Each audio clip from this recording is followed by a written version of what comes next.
A crise da República é também uma crise ideológica. A propaganda foi o grande instrumento de mobilização republicana e nela se empenharam os melhores valores de uma geração de intelectuais. A República desiludiu muitos deles. O seu ideário ficou ultrapassado.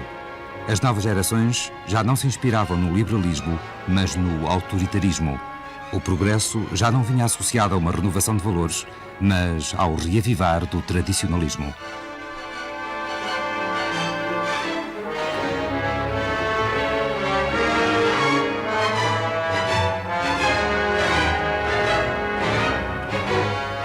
Um novo conceito do papel das elites na sociedade levou-os a apelar para soluções ditatoriais. Mesmo alguns dos que tiveram depois que resistir à ditadura, não resistiram antes a apelar à ditadura.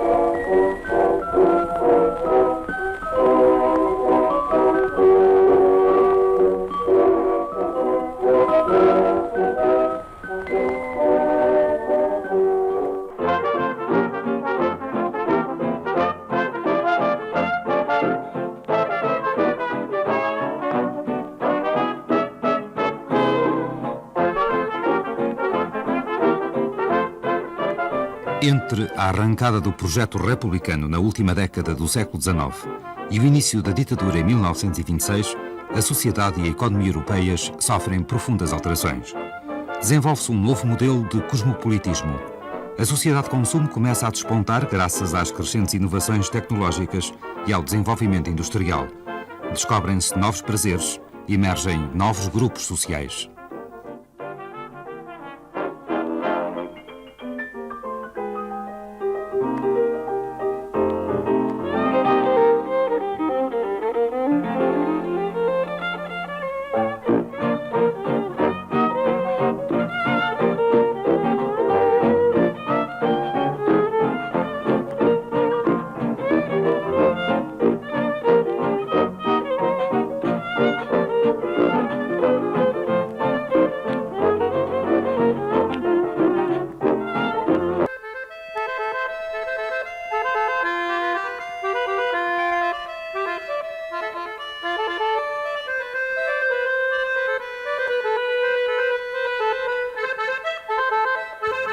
O atraso do processo de industrialização português mantém o país significativamente desfasado do desenvolvimento europeu.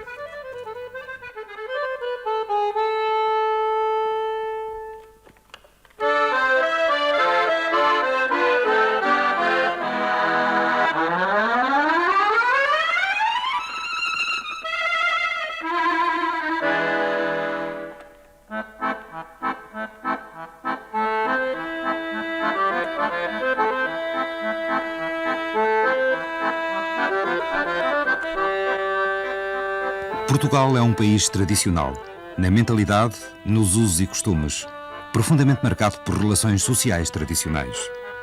Só os grandes centros urbanos, como Lisboa e Porto, acompanham as mudanças do progresso técnico, científico e ideológico, e mesmo o desenvolvimento de novos desportos.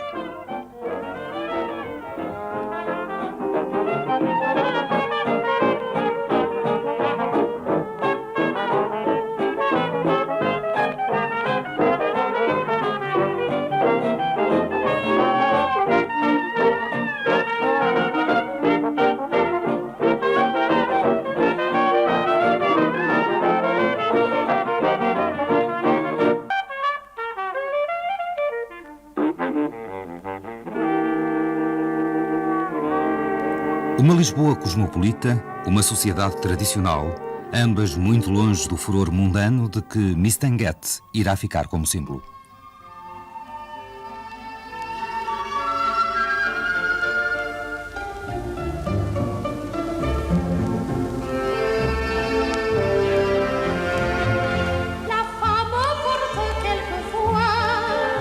La culotte dans son ménage.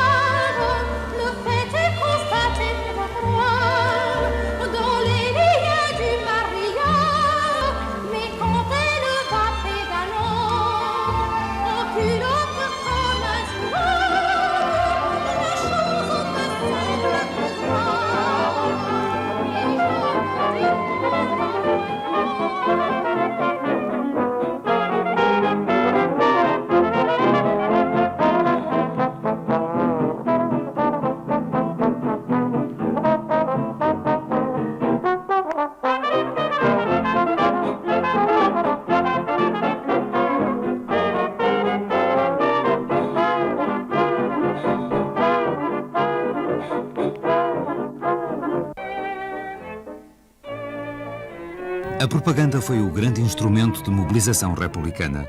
Nela se empenharam os melhores valores de uma geração.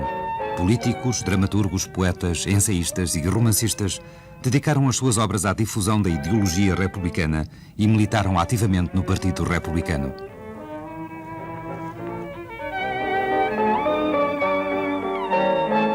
Durante cerca de 40 anos, a partir de 1870, sobretudo, até 1910, o Partido Republicano se tinha afirmado com uma pujança ideológica notável, a que não era estranha a influência da corrente de ideias positivista importada de França e que em Portugal teve eminentes escultores, nomeadamente Teófilo Braga, Manuel Emílio Garcia, Júlio de Matos, tendo-se inclusivamente fundado uma revista na década de 70 chamada O Positivismo. Considerava-se nessa altura que a ideologia positivista, caracterizada por uma extrema atenção que era concedida ao progresso das ciências, à importância dos fenómenos e dos factos científicos, a uma grande desconfiança em relação a tudo o que era da ordem religiosa ou metafísica, considerava-se que a corrente positivista ia fundamentar ideologicamente a nova República, era a filosofia que correspondia à República em Portugal, enquanto a filosofia teológica corresponderia ao Partido Miguelista, a filosofia metafísica corresponderia quer ao republicanismo jacobinista, quer ao movimento socialista, a filosofia eclética, por sua vez, corresponderia à ideologia do constitucionalismo monárquico liberal.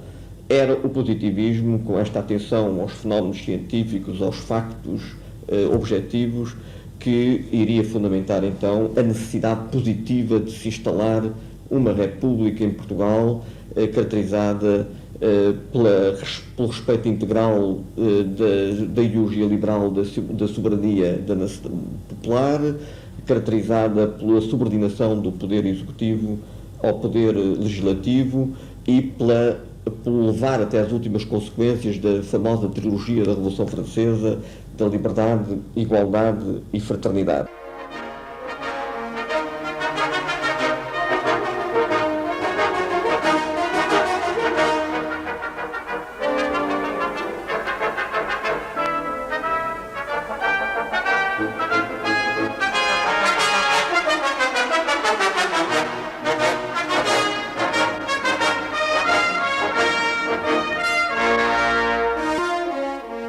A República desiludiu muitos dos que tinham propagandeado o seu modelo ideológico.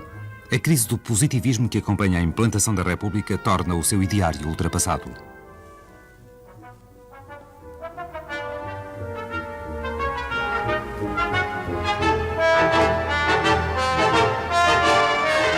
Logo após a implantação da República, assistimos a um certo esvaziamento ideológico do movimento republicano que anteriormente, através de comícios, através da propaganda, através de toda uma ação nos próprios periódicos, nos jornais, se tinha afirmado com um certo vigor nesse mesmo plano ideológico. Pouco mais de um ano depois da implantação da República, já Raul Proença afirmava que, proclamada a República, se via reunirem-se no governo alguns homens de pensamento do partido com os homens de sentimento e os agitadores. E acontecia que, se os homens de inteligência, dizia Raul Proença, se tinham inutilizado na campanha dos comícios como intelectuais, agora era a ocasião dos homens de propaganda se inutilizarem no governo como apóstolos. Ora, esta afirmação de Raul Proença vem confirmar o início de um processo em que os partidos republicanos e o movimento republicano em geral, ao longo dos 15 anos e meio que dura a experiência da República em Portugal, um processo que se caracteriza por esse esvaziamento ideológico.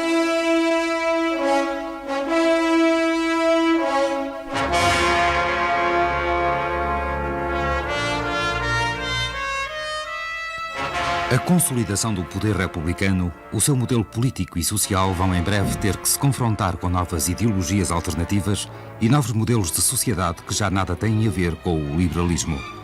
O ideário republicano, ao explorar o tema da decadência da nação, foi fortemente nacionalista.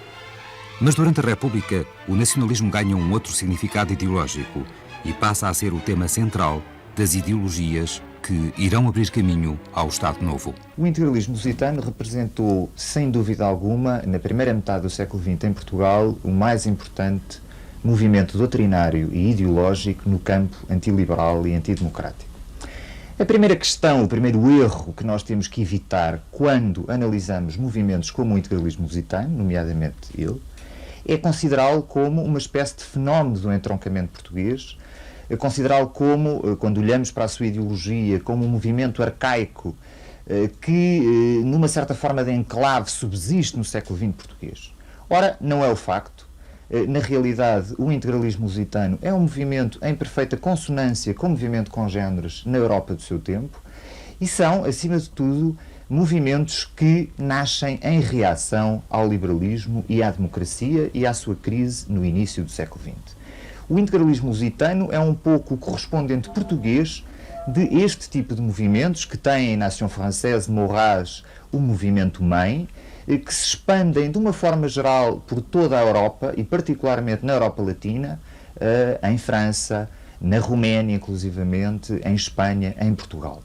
Ora, quando nós analisamos o projeto político integralista, que se baseava fundamentalmente em 3 pontos, como alternativa à República, um regime de tipo monárquico, monarquia tradicionalista, corporativa, antiliberal, nacionalista. Aparentemente, o seu projeto político era um projeto de involução, era um projeto de regresso a uma sociedade pré-capitalista, a uma sociedade de tipo antigo regime, pré-capitalista, pré-liberal, quando, efetivamente, este tipo de projetos políticos surge para responder a problemas do seu tempo, a problemas da sociedade europeia da primeira metade do século XX. Este tipo de movimentos tiveram um papel bastante importante a 2 níveis. Em primeiro lugar, foram movimentos que serviram para legitimar as alternativas autoritárias aos regimes liberais e que legitimarão a maioria dos regimes autoritários e fascistas pós-Primeira Guerra Mundial. E, em segundo lugar, cumpriram um papel bastante importante na luta ideológica antiliberal e antirrepublicana. Pensa-se habitualmente no integralismo lusitano como sendo essencialmente um movimento de ideias. Claro que ele foi um movimento de ideias, mas nesse aspecto é até um movimento relativamente pouco original, uma espécie de tradução livre do francês. O que é importante sublinhar no integralismo lusitano, e nomeadamente na sua primeira fase, é que é um movimento de ideias como suporte de um movimento político. Um movimento político com um objetivo muito claro, que é tomar o poder de facto e não meramente inspirá-lo, e tomar o poder para implementar um determinado programa. O integralismo lusitano é preciso também considerá-lo em 2 fases claramente distintas. Uma primeira corresponde ao princípio organizativo, a partir de 1912, mais ou menos, e que vai culminar com a tentativa, mais ou menos conseguida, de influenciar e de tomar o poder através do sidonismo. E durante o período sidonista. É este o período claramente, classicamente monárquico, à moda da Action Française. No caso português, o integralismo lusitano influenciou decisivamente a Primeira República em 3 aspectos essenciais. Em primeiro lugar, sob o ponto de vista da luta ideológica, porque o integralismo foi o primeiro movimento a legitimar um modelo alternativo de regime. Ao regime liberal substitui-se, ou em alternativa, um regime de tipo autoritário, corporativo e nacionalista. Em segundo lugar, e uma componente desta, porque o integralismo reconstruiu uma imagem nacionalista da história portuguesa, redefiniu os seus períodos heróicos e os seus períodos de decadência e, na sua luta ideológica contra o republicanismo, contra o liberalismo em geral, construiu um modelo que o caracterizava como externo à sociedade portuguesa, como sendo defendido pelo aquilo que Maurras chamava os estrangeiros do interior. A partir dos anos 20 é visível a crise ideológica do movimento republicano, o vazio que se gera, e começam a surgir outros movimentos com outras ideologias que procuram preencher esse vazio.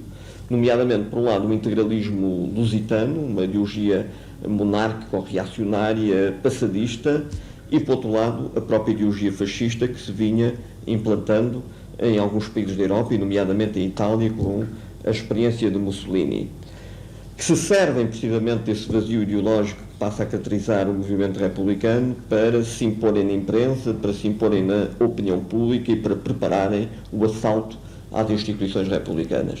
O integralismo lusitano, depois de 22, vai sofrer uma diferença fulcral. Por um lado, desaparece a referência que eles tinham à monarquia. Eles deixam de ter um candidato a rei, digamos, um pretendente, devido a diversas e complicadas questões dinásticas entre o Dom Manuel e a tutora do Dom Duarte Nuno, entre os dois ramos reais. Ora, a partir de 22, sofrendo uma forte influência italiana, aí o caso claro é Rolão Preto, deixamos de encontrar a referência ao rei, e o que passamos a encontrar nas páginas das suas revistas é a referência ao chefe. Isto é uma mudança importante. A outra mudança fundamental é que eles perdem a iniciativa estratégica durante a República.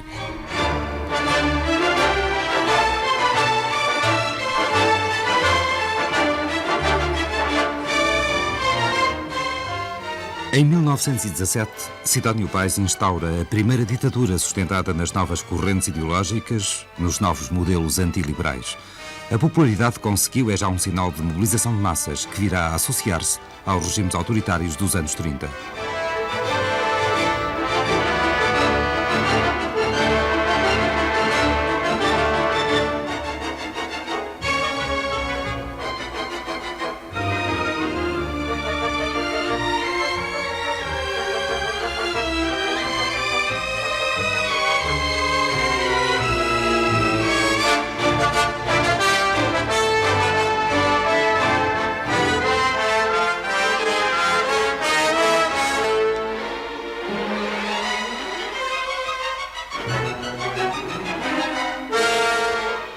Sidónio Pais é assassinado em 1918 e a sua ditadura serviu de alerta para a necessidade de estruturar um movimento intelectual como resposta aos novos modelos ideológicos.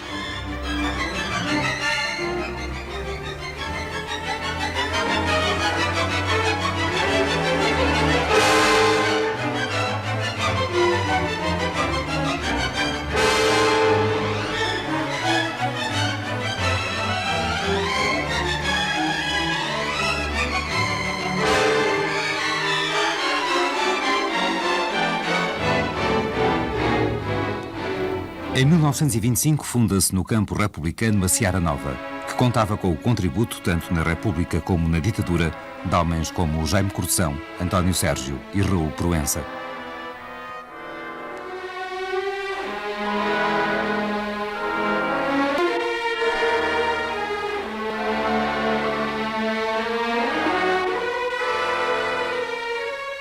Raul Proença, António Sérgio, todo o grupo da Seara Nova pressentem esse perigo e resolvem fazer contravapor relativamente a essa invasão ideológica de ideologias estranhas ao republicanismo. Fundam a Seara Nova em 1921, precisamente com o objetivo de criarem um bastião ideológico ligado já não tanto à ideologia positivista com quem eles tinham rompido também no início da República, mas muito mais com uma ideologia socialista, reformista, evolucionista e democrática, que mantinham o respeito integral pelas instituições republicanas, criticando, embora o mau funcionamento dessas instituições e propondo alternativas para esse mesmo funcionamento, e que durante 5 anos, entre 1921 e 26, fazem uma campanha de consciencialização ideológica no sentido da evolução do movimento republicano para formas ideológicas mais avançadas que permitissem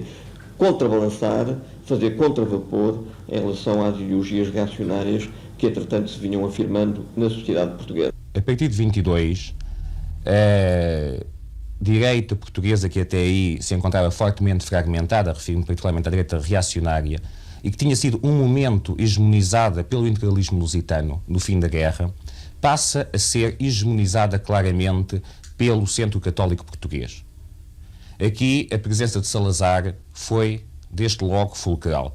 Salazar, ao definir no Congresso de 22 do Centro Católico Português que se devia ultrapassar a questão do regime, que não interessava monarquia ou república, que o que interessava era, efetivamente, o cumprimento de um programa esse ligado às reivindicações da Igreja Católica e à doutrina, enfim, de Leão XIII, vai conseguir unificar à sua volta tanto a direita republicana como a direita monárquica.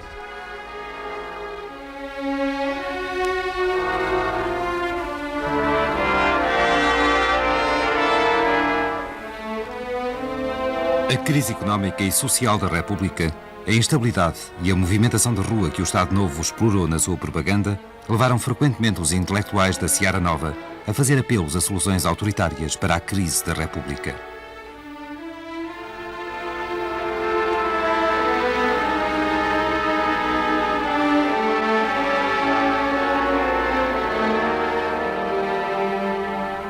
Um dos aspectos importantes a ter em conta no movimento da Seara Nova é que, antes de mais, um movimento de doutrinários. Tanto doutrinários moralistas como doutrinários que hoje chamaríamos um pouco tecnocratas.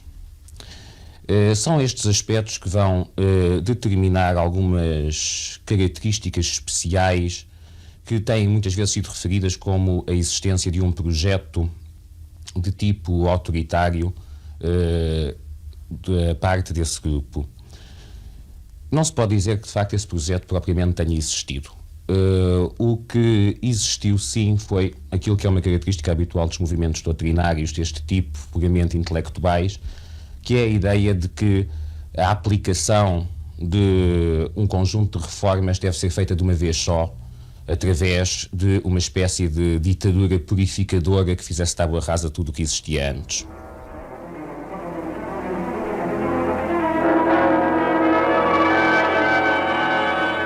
O golpe militar do 28 de maio instaurara não uma ditadura nos moldes em que esses intelectuais a defenderam, mas uma ditadura antidemocrática inserida nos modelos autoritários da Europa do seu tempo.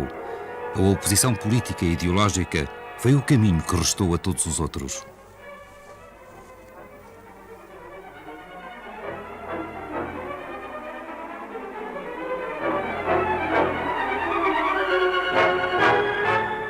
Depois do 28 de maio, o grupo da Seara Nova mantém uma atitude de resistência ideológica em relação às novas modas que se iam implantando, e é a partir dessa altura que um homem como António Sérgio passa a desempenhar um papel fundamental no preenchimento do vazio ideológico e na constituição de uma ideologia alternativa em que assume especial relevo a importância conferida ao cooperativismo socialista como uma grande alternativa no plano do modelo económico-social.